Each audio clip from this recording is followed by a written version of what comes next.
Welcome back to Division I Rejects, episode 127, recorded on the night of September 11th.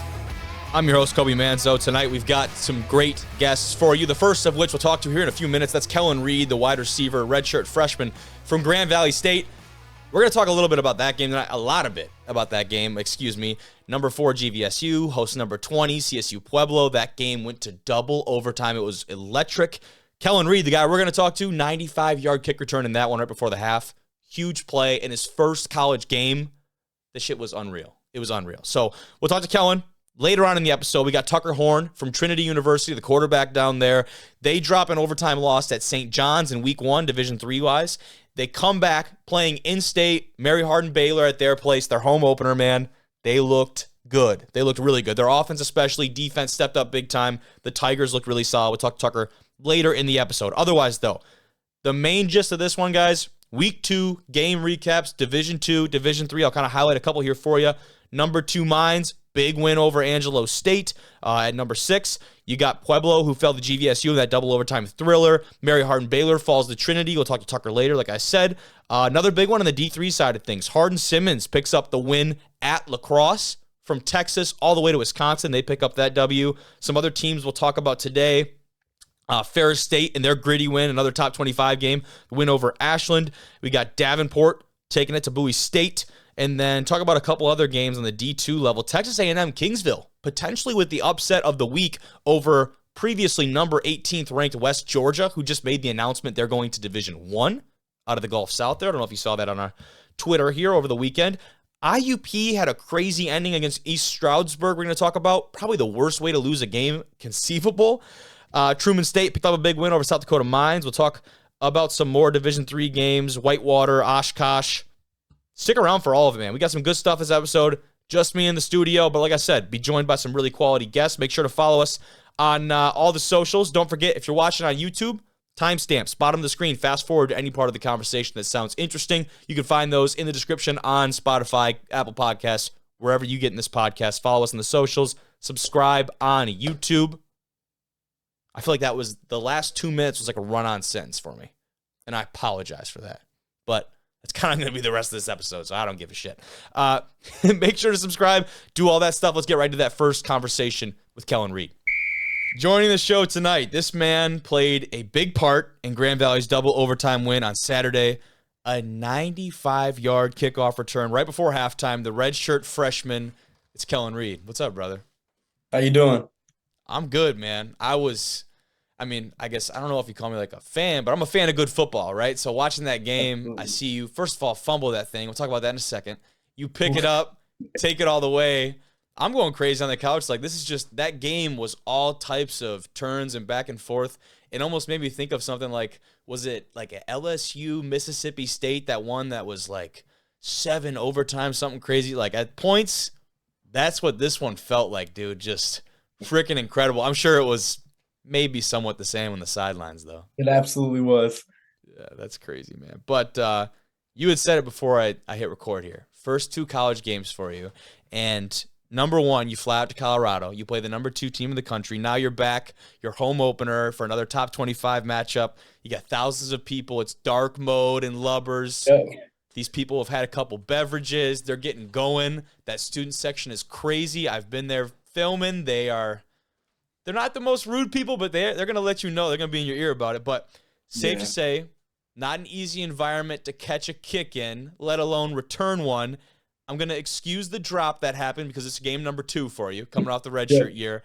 Yeah. And you pull off, I have it written down here, some Miracle in the Meadowlands type shit for you, dude. That's Pick crazy. that one up, find a crease, find another one.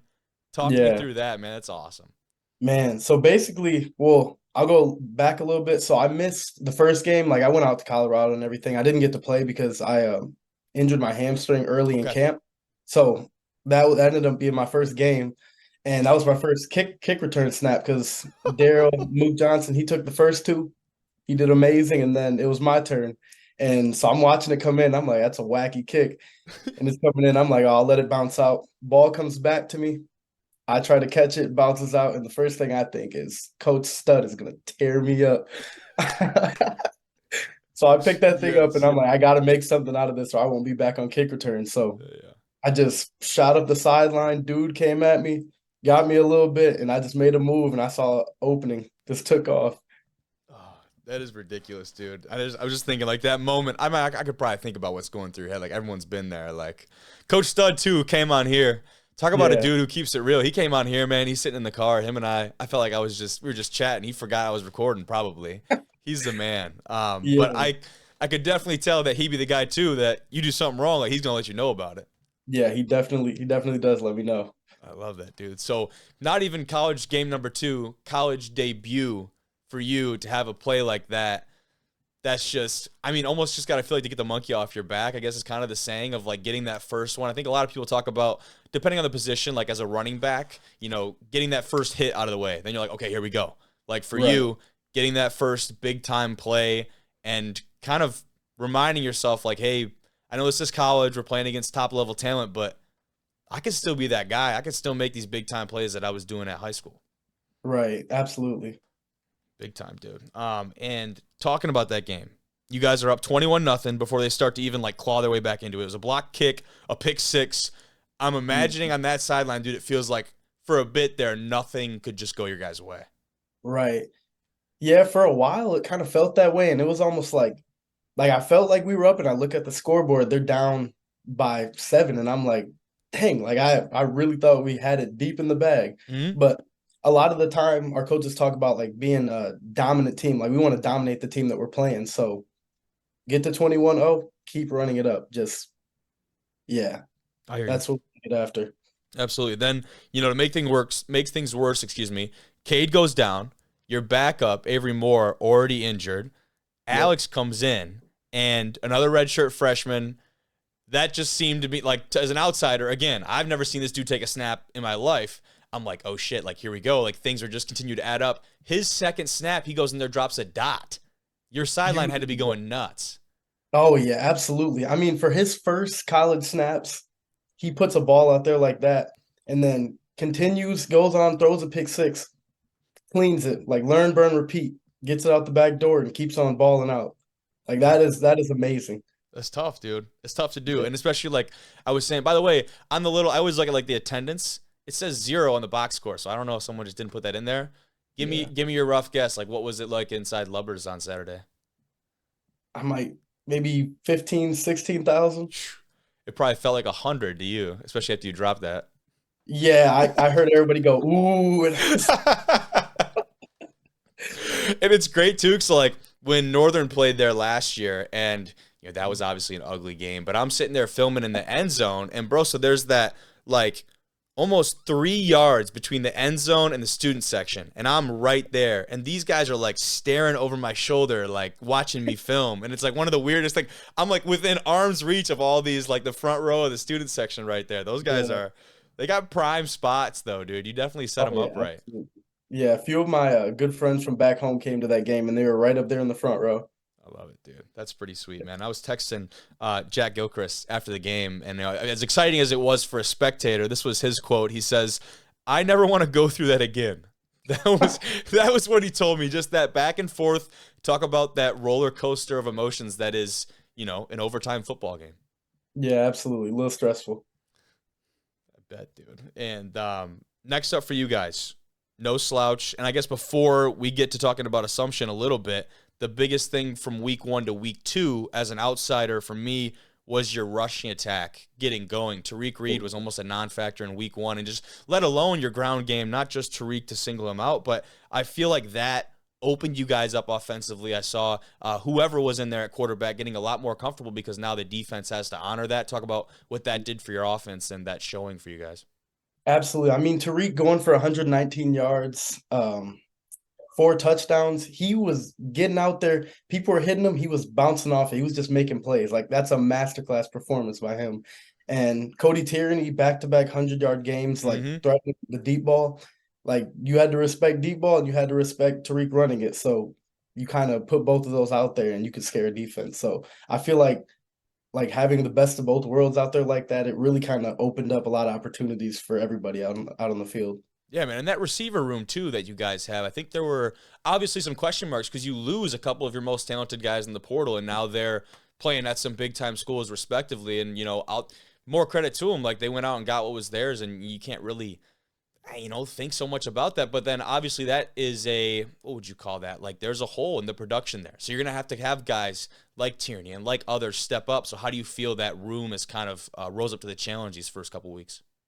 I feel like that room, like it goes way back to spring ball at that, because we had Yeah. a coaching change too, and kind of getting adjusted to that. But we picked up and started rolling. We had an amazing spring ball, good camp. Like everybody just playing like they've been there before. When we got some young guys in the room, older guys, the older guys are kind of just helping the younger guys out, and it's like we're really picking it up and rolling now. That's huge. That's huge. But yeah, next up for you guys, no slouch. Tell me how you rebound, because these last 2 weeks, a super emotional loss, a super emotional win, both of them obviously very tight games. And I say that just because, the emotions run high because it's just the anxiety and you don't know what's going to happen. But now, number 23, Assumption this weekend. It's not like you guys get a week off. Talk about that matchup and, how you're looking to keep the guys up, not necessarily bounce back, but to keep these guys, going. Yeah, we're really excited to get after it. So we really wanted to focus on making a huge jump from week 1 to week 2, and now we're going to bring a even bigger jump into week 2 to week 3. So we really want to focus on like dominating the team. We want to kind of demoralize them early in the game and get out there, make them run, and I don't know. We're just really excited to get back at it. Yeah, I hear you, man. And that was something I'm going to talk about later with like a squad like Ferris. You look at their first 2 weeks, and yeah, 2-0. But you look at their 2 games, not pretty by any sense of the word. They struggled in the first half, both against Mercyhurst and against Ashland. They come out from behind and end up winning both those games. But like you said, if you can get up out early on a team, sometimes that can just save you. It can saves you in that third or fourth quarter, and sometimes you save that result where you're not biting your nails when it comes down to the final minutes, dude. But Right. excited to see what impact you have these next couple of weeks, what you guys do, because your schedule's just getting started. Obviously, as you get into GLIAC play, there's going to be a lot more, hopefully some close games, some really good contests, dude. But all I got for you tonight, Kellen, I appreciate you, man. Appreciate it. Thank you for having me on. Of course, man. Have a good night. Thank you too. Appreciate Kellen joining me tonight. And now to transition over, let's talk about that game a little bit more, that GVSU game. We're going to go through our Division II game recaps. Then we'll go to Tucker. Then we'll go to D3 to finish things out. So if you want to fast forward to that conversation or Division III recaps, make sure to go ahead and do that. Timestamps in the description. But first of all, CSU Pueblo, Grand Valley State, that was our game of the week. We're going to be making game of the week selections every week for D2, D3, and NAI. This one, the obvious one for game of the week. Grand Valley wins 57-49, an absolute shootout. And we talked with Reed about their quarterback, Cade Peterson, going down. He was 9 for 13, 155 yards, a tud. Looked really good. But takes a bad hit. Got to go out with concussion protocol. Now, I wanted to ask Kellen if he'd be back this week, but I also didn't want to put him in a bind, like for maybe releasing information. So I said, screw that. I'll just leave it. I'll leave it ambiguous. But Alex Stoll comes in for those guys. 5 for 7, 81 yards, a touchdown. Did have that one pick six, but like Kellen said, did a great job of refreshing, totally wiping that, going back down to help Grand Valley continue to score. Tariq Reed, obviously the player of the game for them on the ground, 21 carries, 124 yards, or 119, net, with 4 tuds. Good Lord. But not to be outshined, Chance Fuller from CSP, man, 29 for 49. They threw the ball almost 50 times, 338 yards, 5 touchdowns for the quarterback for the Thunderwolves, man. Yes, I know there's 2 overtimes, and that accounted for another touchdown. I don't care. You still threw the damn thing. Extremely impressive showing from the Thunderwolves, and they just continue to show that, throughout the season, they're going to be a serious contender for that Rocky Mountain Athletic Conference over there in the RMAC. So, moving on, though, let's talk about another RMAC squad. Number 2, Colorado Mines. At number 6, Angelo State, the Ore Diggers. They win 31-21 on the road in a top 10 battle. And to me, the number 1 stat line from this one, guys, Max McLeod, the wide receiver we've talked about ad nauseum on this program. His stat line in this one, 6 catches, 147 yards, and a tud against an Angelo State secondary that led up 138 yards per game in 2022. That's incredible. This team was letting up against opposing offenses as in entirety, as a whole, 138 yards per game. He comes out, he's got 147 on him in a tud. And yes, I know the reigning Harlan Hill winner, John Matoka's throwing to him. I don't care. You see the catches this guy makes, he will be playing on Sundays. He will at least definitely, I can guarantee you, he's going to get invites to go and work out at training camps. And he will be playing, if that's what he wants to do after school, which I don't know. Maybe, we talked about that Mines receiver room before. Have you seen the amount of money these guys are making directly out of college? It's almost $100,000. That's what happens when you're probably one of the best engineering schools in the country. But I tell you right now, and I don't know if it's a prediction or a promise. I'm going to err on the side of promise. That kid could play professional ball if he wanted to. The Rams actually led 14-3 at the half, though. So they shut down that Mines offense to 3 points for the first half, which was very impressive defensively for them. Mines scored 21 points in the fourth to get them over the hump late. So that was kind of the story of this one. The Mines offense, extremely dormant.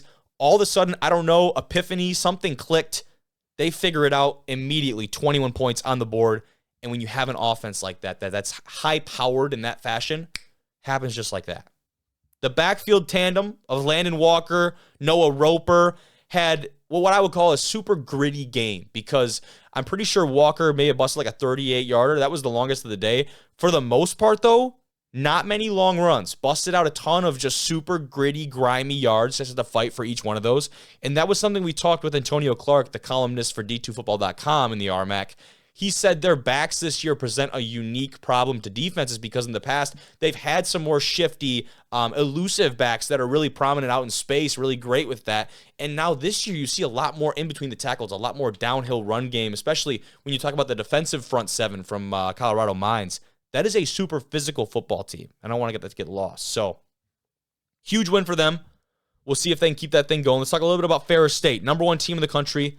Still, they take down number 19, Ashland, at Ashland.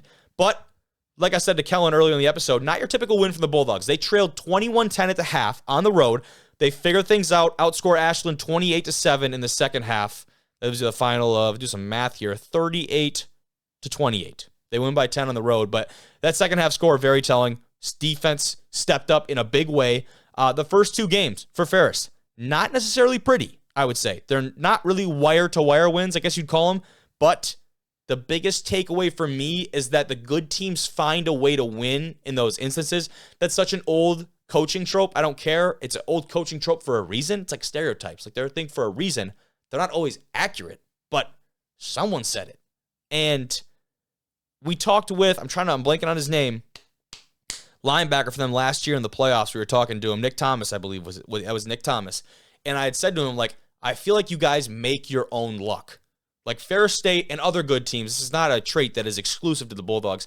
They put themselves in situations where they're making their own luck. And that might sound kind of crazy, but when you watch them play, you start to understand that. In the big-time games, the big-time moments, their guys always seem to be at the right place at the right time. And only really the best teams are able to do that. As far as the quarterback play goes, it's always going to be a highlight of them. Pretty even split. Pretty even dosage of Carson Golker and Malik Mitchell for Ferris at quarterback. That's something I'm sure we're going to see more of as we continue to go through the year, but Golker finishes with 138 on the ground, 121 in the air. He threw 3 touchdowns. This is a guy as a redshirt freshman last year, broke the NCAA record for rushing touchdowns by a quarterback. He just threw 3 of them bitches in this game. Pretty exciting for him. Sophomore campaign. Bulldogs defense, they shut down a talented back in Larry Martin for the Eagles of Ashland. He had 12 carries for only 10 yards. That's a guy who was in the all-conference conversation. He is a really good back over there. So that's a pretty prominent stat. Xavier Wade, leading receiver for Ferris. He had 6 grabs, 131 yards, and a tud. And then one of our own, our D1R athlete, Sean Stevens, came up with a huge interception early in the second quarter. That was his first with his new squad. He led Division II last year at West Liberty in interceptions. Kind of seems like he's trending to keep doing that with the Bulldogs. That was his first. Definitely going to be expecting a lot more from him. Ashland not out of it. They did drop out of the top 25, I believe. But definitely not out of it. As they get into GMAC play, I still would expect them to win the GMAC, run the table in their conference.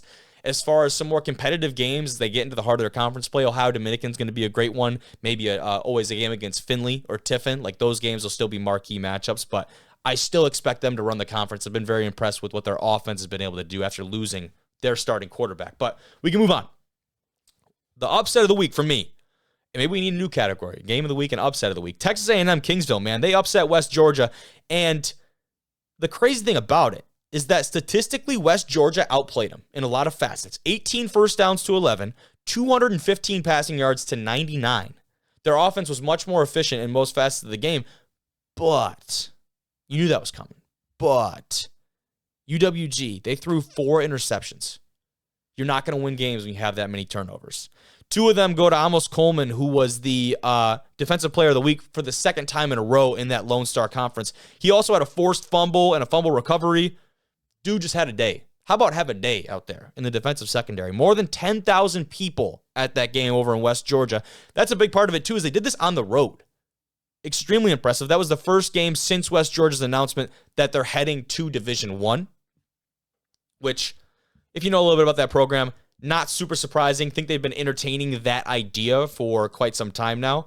As far as the Javelina offense go, Cannon Williams, 14-21, or 14-for-21, I should say, for 99 yards and a tud, also an interception. Passing attack, not really there for the Javelinas. Thankfully, they did get a little bit more done on the ground. Had about 113 yards rushing, split that mostly between Christian Anderson and then the quarterback, Williams himself. Defensively, though, like I said, that's where they stepped up, and it seems like that's going to be their calling card. We had Coach Bish, their defensive coordinator, on the show quite a few months back, and talking to him, I think he was definitely expecting that to be their calling card heading into the year, that not to say the offense was going to be lacking or struggling, but that the defense and those takeaways, those turnovers, where they're going to be able to really stay in these competitive games and even win these games. Pretty cool, too. When we had him on the podcast, I believe we actually broke the news that they were scheduling the game against West Georgia. Not going to say it's kind of a big deal, but it's kind of a big deal. It's pretty cool. Finally, though, 2 more games here. Let's talk Davenport, Bowie State. Davenport picked up a big win last week against Thomas More, but not really surprising. Thomas More, first year moving into the GMAC D2 out of NAIA. This week, though, against Bowie State, 24-19, they win this one. And another game of a really balanced attack for them. On the ground, Myron Harris, the transfer from Wayne State, 16 carries, 136 yards, and a touchdown. And then you look at Jason Whitaker, through the air. A little bit less efficient, 11 for 27, so certainly not a performance he had last week. Still, though, 164 yards and a touchdown. He made plays when he needed to. And our guy, the D1R athlete, Preston Smith, 4 catches, 82 yards, and a tud. He had a 65-yard catch, man. He looks good. He looks really good. He caught 2 of them in week 1, caught another one this week. He's going to be a terror. He's certainly going to be up there for Offensive Player of the Week for the GLIAC as we continue to go through this thing. Bowie State, their quarterback, man, Amir Jenkins, 39 for 59 with 350 and 2 tuds. But, because you're like, how does a quarterback from a losing team have that stat line? The key number here, 4 interceptions for him.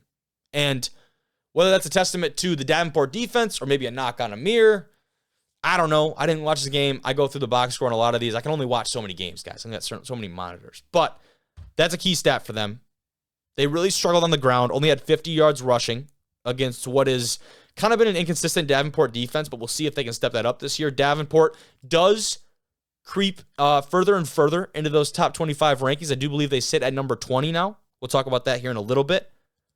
And another GLIAC team just made it in there, Saginaw Valley, number 25. So we got 4 GLIAC teams in the top 25 right now. The last game, though, that I wanted to cover, South Dakota Mines, Truman State. Truman picks up the W, 28-24.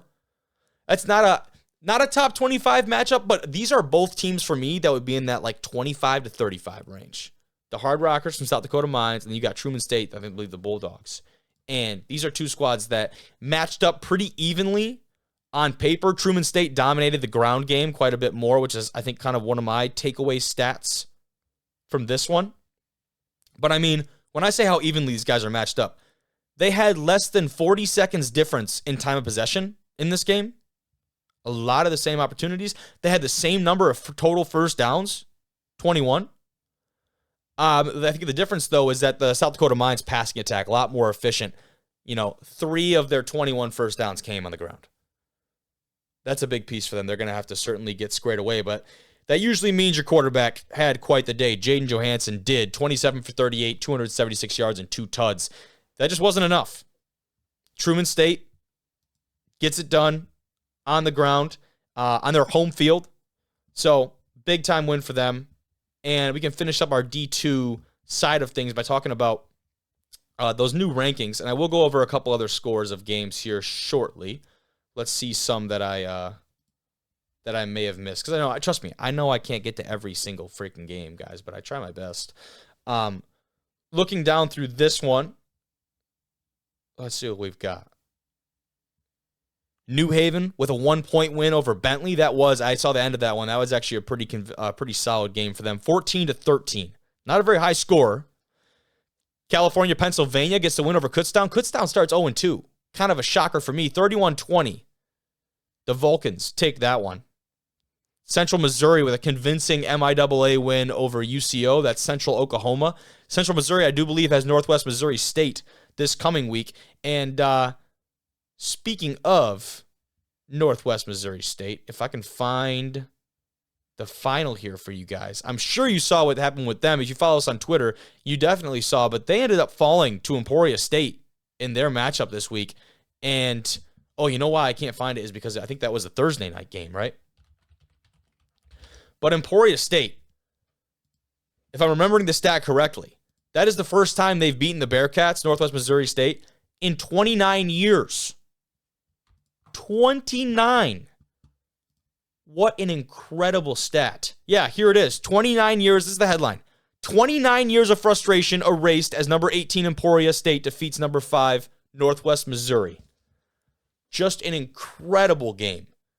And Emporia State, for me, they got out early. It was 13-7 at half, so nothing crazy. They were ahead, but then they scored 12 in the third, and they scored 8 in the fourth, and they won every single quarter. I guess the first quarter they technically lost by a point because of a missed field goal or a missed extra point. But they went out. They were very consistent in their offensive attack, and that was certainly huge for them. Looking at their big-time contributors, Billy Ross Jr. on the ground. He's a 100-yard rusher in that one with a touchdown. And then Braden Gleason, a guy who's on the Harlan Hill watch list for many people. Super efficient through the air, man. 26 for 37, 257 yards and 3 tuds for him. They look good. That offense looked really good. He's got 1, 2, 3, 4, 5, 6, 7 different receivers with catches. Each of them has at least 2 catches, actually. So his ability to not only make these plays, but also to spread the ball out. We'll talk with Tucker Horn about that later, too. Really impressive from them. And just an overall really great showing. 29 years since they beat them. What a freaking game. That place, I don't know where the hell Emporia State is, to be honest with you, but wherever the hell it was, that place was jumping on Thursday night. That's pretty cool, man. Some other games from around the country here. Moving down, Delta State picks up a big-time win versus Showen. And if you saw the end of that game, they got into quite a brawl, which was interesting, to say in the least. But keeping going, Shepherd, big win over Edinburgh, 35-28. Certainly got to mention that one. Lenore Ryan picks up the dub against Fayetteville State, 24-10. Millersville Gannon was a pretty close contest, 28-21. Millersville come out on top of that one. And then the game that I want to talk about a little bit. East Stroudsburg, IUP. And IUP definitely favored in this one. They were nationally ranked number 12 team in the country. East Stroudsburg not on the board. What an ending. Let me set the scene for you here. 26 seconds left. Stroudsburg up 13-12. IUP's in like the 2-yard line with no timeouts. So 26 seconds left. They're down by 1, no timeouts. Instead of just kicking the field goal, the go-ahead field goal, they run a play and try to run clock, I guess. You have no timeouts. So I think Baylor did this, was it at TCU or somewhere, where they did this and rushed the kicking team on there and then ended up making it. It was a cool story because they did it. They didn't do it. The field goal unit is so slow getting out there. The clock expires as they're lining up and they lose 13-12. You watch that video, and I don't know if I can show it on here because right from the broadcast, I'm not sure how the rights work on that, but you watch that video and it's just disheartening. It is honestly disheartening. To lose in that fashion, it's got to be one of the worst ways to lose in football. Anyways, though, let's talk about the rankings a little bit. Some of our biggest risers, biggest fallers. Northwest Missouri drops quite a bit. Angelo State, IUP, we all talked about those losses already. Angelo, because they lost to Mines, they dropped to number 10, so they're definitely not out of it. Northwest Missouri down to 13. IUP down to 22. So those guys are kind of the biggest drops this last week. Ashland and West Georgia, we talked about those 2 games. They're out of the top 25. Assumption, Saginaw Valley enter. Those 2 teams take their place. And some other big risers. You look at this top 5. It goes Ferris, Mines, Pittsburgh State, Grand Valley. Those have been the 4. But now 5 through 7, where it gets interesting. Number 5, Minnesota State Mankato, a team that deserves to be there. West Florida at number 6. They absolutely routed McHenry this week. That team looks good. That team looks really dangerous. Bemidji State at 7, and we just keep going, man. So those are some kind of key takeaways for me there. Shepherd's still hanging around at number 16 with their win this last week. And then, like I said, 4 GLIAC teams as well. Davenport's at 20, Saginaw Valley at 25th. So that, those teams starting to round out and prove themselves. But we've certainly got some more Division III football conversation to come. But before we get to any of that, let's go to that conversation with the quarterback from Trinity. That's Tucker Horn. Joining the show tonight, this man led Trinity to a top 15 win versus in-state foe UMHB on Saturday. The first time the Tigers have taken down the Crusaders since 2002. It's quarterback Tucker Horn. What's up, man? How's it going? Thanks for having me on. Good, dude, of course. Did you know that stat, by the way? Yeah, I had read it a couple of times, okay. But it's not something that we talked about as a team. Okay, interesting, because I'm thinking either A, y'all talk about it every day, and they're telling you that, you know what I mean, like kind of a way to motivate, or you don't talk about it at all. I feel like there's no in between, but there was the latter of those two, huh? Yeah, it was the latter. It's not something we really talked about. We really do respect them, and we know that we haven't beaten them in a long time, but it's not something we pin on our goal board. That's like, hey, yeah, we need to beat the guys. So pin on the board. That's literally what I was talking about, because I feel like it's kind of interesting how different coaches or different teams handle, you call like bulletin board material. So like I was just watching a clip of who was it, like Jair Alexander after the Packers game, talking about how he shut down DJ Moore. Like, they're gonna play later in the year, the Bears and Packers will. Like, that'll be, if there's I don't know if there's a literal board in their locker room, but if there was, that guy's gonna be on it. So I'm kind of curious always to see how different teams handle that stuff. And before we talk about that UMHB game, is your teammate who got trampled at St. John's, is my guy doing okay? Yeah, he's doing good. Okay, bro. So, yeah, he's a receiver.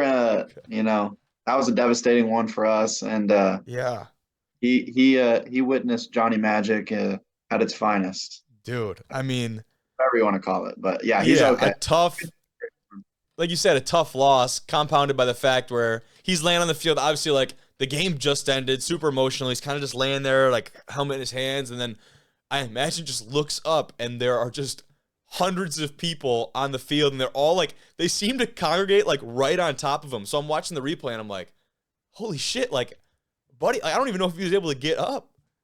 Yeah, I mean, I'm not sure what all transpired after. I've heard multiple different accounts of what transpired in that crowd, but yeah, he's doing good. Okay, I want to get it out of the way. Little PSA, a safety piece there, but I saw you're a big Chiefs guy, so I was going to let you know that Dan Campbell and the boys are going all the way this year, but you already found out.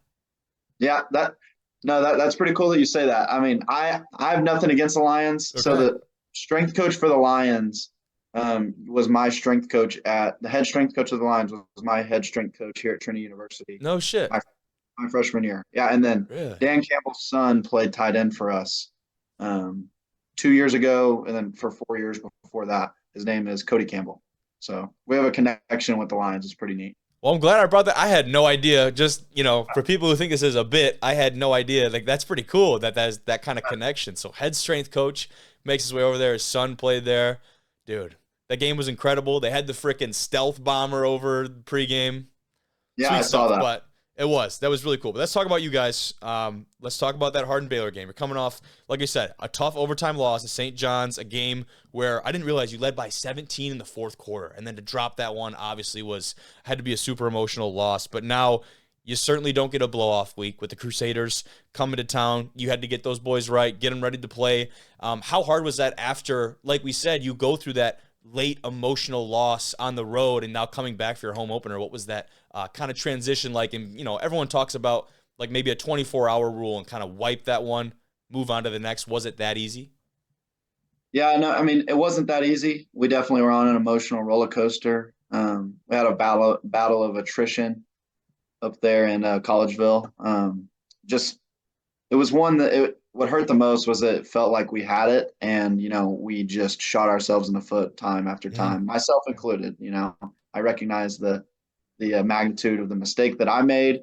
But yeah, so when we got back Monday, Coach Urban did a really good job of addressing it in front of the whole team, and getting us reset to move forward in the week, because we couldn't let week one beat us twice. Yeah. Because I know a lot of teams that aren't very resilient or senior led. We'll let a lag come on in week two that from a game that maybe you didn't play as well as you could have in week one. So Yeah. it was really hard, but I was super proud of our guys to battle through that and still play with confidence, because we played a really good football game in Collegeville for 3 quarters, but you gotta finish and play 4 quarters to win at the college level. So yeah, and you said don't let week one leak over and let that beat you in week two. That's a good line. You guys didn't, by the way. Obviously, no spoiler there. You come out, you score first on the opening drive. Defense gets a stop. You go down, do it again. You're up 14-0. And I think any doubt right there was probably quelled immediately in the fact that, like, okay, these guys came ready to play. Obviously, your home opener, there was a lot of great energy. Looked like you had some aerial shots on the broadcast, which is freaking ridiculous. I love that. You're not worrying about that during the game, but talk about the explosive start for you guys, especially offensively, but also some timely stops on defense to just get you guys out ahead and get you rolling, man. yeah, well, just to touch on that, I mean, I'll shout out our broadcast team. They do an incredible job. I'll take their broadcast above any other at our level. But that's something we've really focused on, is starting fast and throwing the first punch, and we've done a really good job of that week one and week two. And our defense is playing lights out when we don't put them in bad positions. I think on special teams we had a snafu where we gave them really good field position, and I think other than that, if we give our defense a full field to work with, then they are a really good defense, and it's really hard to drive the field on them. But I'm super proud of our guys, how they came out. We're still working through some things, definitely. I mean, yeah, absolutely. When you get up that fast, and you get a false sense of comfort, and that's where stuff can bite you in the butt. Kind of what happened in week. We got to find a way to battle through those lulls so that they don't happen, and we can just keep the train rolling when we get going. So. Just talked to Kellen Reed from Grand Valley State earlier this episode. They're up 21-0 at home over CSU Pueblo. All of a sudden, that game's tied, and you're like, this is a team that at home, there's probably 10,000+ people there, and this team's clawing their way back, block, field goal, pick six, like these type of plays that can just flip a game. So I totally get where you're coming from there. But that defense, they stepped up, they answered the bell, 2 interceptions, 5 sacks, held them to 60 yards on the ground. Damn. Those are numbers, dude. There's some solid numbers from you guys defensively. Yeah, I mean, they do a great job for Coach Mahalik. And something else I'll say is that, we had a couple guys cramp up last night and guys just ready to roll in. That the defensive side of the ball has done a great job of getting even the young guys ready to go, so that, you never know when your time is coming. And they were ready to shine when they got on stage. So it was super cool to see our defense battle through maybe some slip ups early on, and special teams, offense, putting them in bad situations, but super proud of those guys. That's awesome, dude. And you talked earlier about your team maybe being a little bit more senior led and having those guys that have been there and done that, like yourself. But now going back to the next man up type mentality, you feel like you guys have that depth, and you have dudes that you're making the guy under you just as good, if not better, and you're at a place now as a team where you have that depth and have some contributors that can come in off the sideline. Yeah, definitely. I think that, going through fall camp with all the experience that we've had, we were able to get some of the young guys even more reps than in the past, because, these older guys, these senior guys have experienced pretty much everything. And, sometimes just about getting your body right and having some rest. So we were able to get a lot of those young guys ready to go, and they're continuing to get better each and every day. And, the seniors are doing a great job of passing down the knowledge that they have gained through experiences down to those freshmen, sophomores, just the underclassmen in general. So I'll tell you a spot, it would appear as an outsider, you got some depth. The wide receiver room, you completed passes to 9 different dudes. Like you just don't see that at any level of football very often. And yeah, a couple of these guys might have had 1 catch, but they're still out there getting targets. Like that to me is really impressive. What do you attribute that to, being able to just spread the ball all over the place and have guys in every position that can make plays? Yeah, well, I mean, Coach our receivers coach, Coach Jeremy Gazella, does a really good job with those guys. I mean, we're 9, 10, 11 deep at receiver. Man. And those guys, they're a very, very unselfish group. I think our leading receiver last year doesn't have a touchdown yet. I mean, Cole Manego's caught 2. Caleb Crawford, Carter Self, guys that, maybe didn't see the point production from last year, but guys that are definitely just as good as anybody else. And, things are going their way. When you have a bunch of receivers that are really good at football, then it makes it hard on defenses to key in on one guy, which is, a blessing to have as a quarterback. That's a great quality for that room to have, is that unselfishness, right? I think it was Sheen Butler Lawson said it the other week on here. He said, like, no block, no rock. And that was awesome. Yeah. Like, I love that. Like, you got to do the dirty work. You got to do this shit to get yourself, open up these opportunities for yourself to have that type of production. And when he was talking about it, he meant, we got to get the run game going to keep the defense honest. But on the same token, it's like, it's almost just proving to your guys that you're out there for them just as much as you are for yourself, right? Like making all those unselfish plays. But finally for you, man, you guys start conference play next week at Birmingham Southern. Easy question, maybe a layup for you, but how do you keep it going? Man, it's just resetting. It's getting our bodies right, to go for this week, and we have to truly take it 1 week at a time, because this is really our first playoff game, and that's how we're going to treat each of these next 8-9 weeks. That's just how we're going to treat it, because if you don't win all of these, and if you don't win the first one, then you can't win them all, and then if you don't win them all, then you're not guaranteeing yourself a spot in the playoffs. So we really, really are focusing down. We're editing our lives. We're taking out a lot of the distractions, and we're just getting ready to go and play a great team every week. And this week it's BSC. So.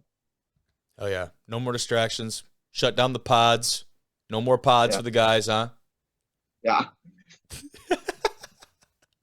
All right, we'll take that, man. But that's all I got for you, brother. Tuck, I appreciate you, dude. I'm excited to see week 1 for the playoffs next week. That's what we'll call it. I'm excited to see you boys continue to ball out, keep that train on the tracks, and I think that's a testament to a great team. You come after, like I said, an emotional loss like that, to be able to bounce back against a quality opponent, have the showing you guys did.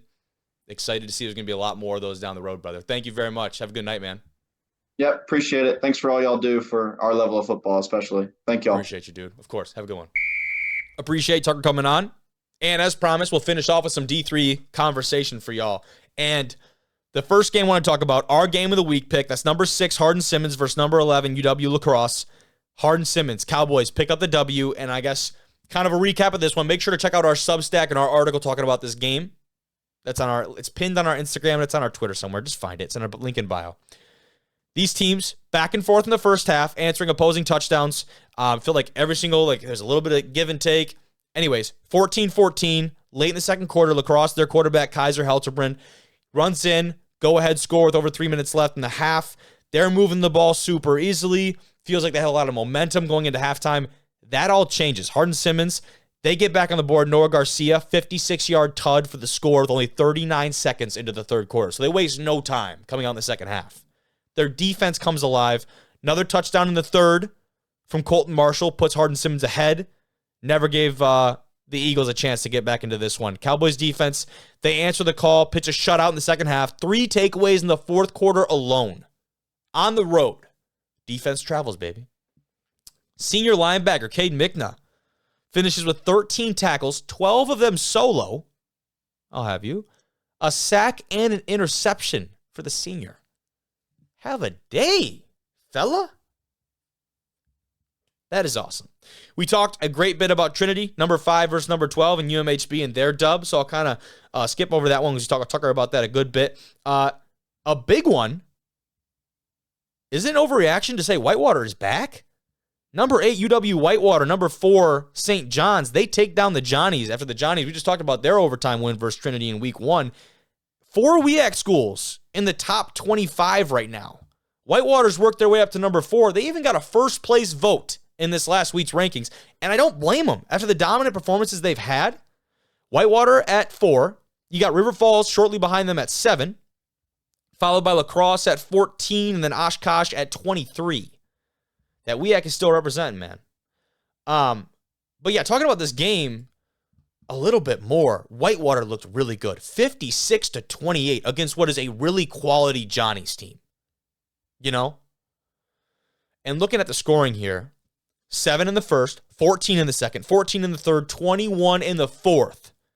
So going into the fourth quarter, these guys are already up, looks like 35-28, still a game, right? But they're still in the lead. Shut them out in the fourth, put up 21 points. They made it not even a close decision in this one. Individual-wise, some of their better performers, they got it done on the ground big time. Tamir Thomas, I think, was the big name out of this one. 17 rushes, 179 yards, 3 tuds, averaging over 10 yards a carry for the game. That's crazy. Oh, Jason Sanidi, 11 for 16, 175 and 3 touchdowns. And, you know, defensively, they obviously got it done as well. Looks like Joey Antonetti with the 1 interception, and then you had quite a few guys get in on the sacks. Lucas Sadler, Hawk Hefner, who was on our all-name team for Division III, shout out. Cole Yoakum, Michael Gutowski, and Matt Burba all got in there in the backfield to make some big plays defensively for the Warhawks. But like I said, I think that this team is back, man. There are a lot of question marks about them going into the year. They look really good. And guess what they have next week? Hardin-Baylor. There's a great chance UMHB starts 0-3 this season.